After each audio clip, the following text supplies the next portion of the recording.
How do you see the relationship with Russia? Do you see him as a competitor? Do you see him as an enemy? Do you see him as a potential partner?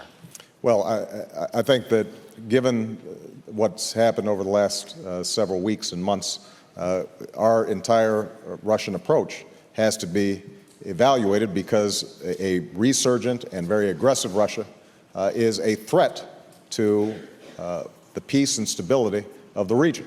Their actions in Georgia were unacceptable. They were unwarranted.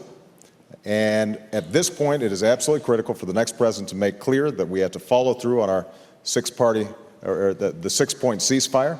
They have to remove themselves from South Ossetia and Abkhazia. It is absolutely important that we have a unified alliance and that we explain to the Russians that you cannot be a 21st century superpower or power and act like a 20th century dictatorship.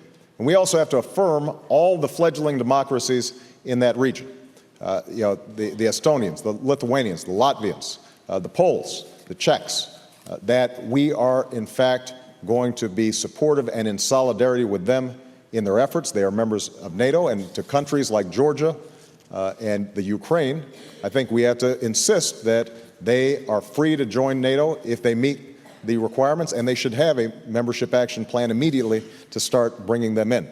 Now, we also can't return to a Cold War posture with respect to Russia.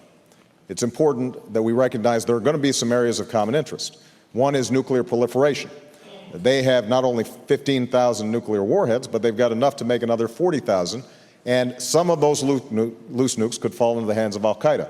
This is an area where I've led on in the Senate, working with a Republican ranking member of the Senate Foreign Relations Committee, Dick Lugar, to deal with the proliferation of loose nuclear weapons.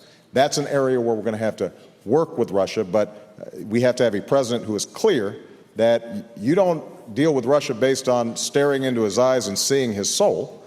You deal with Russia based on what are the national security interests of the United States of America, and we have to recognize that the way they've been behaving lately demands a sharp response from the international community and our allies. 2 minutes on Russia, Senator McCain.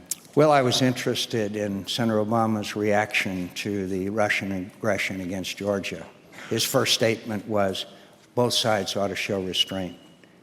Again, a little bit of naivete there. He doesn't understand that Russia committed serious aggression against Georgia. And Russia has now become a nation fueled by petrodollars that is basically a KGB apparatchik-run government. I looked into Mr. Putin's eyes, and I saw three letters, a K, a G, and a B.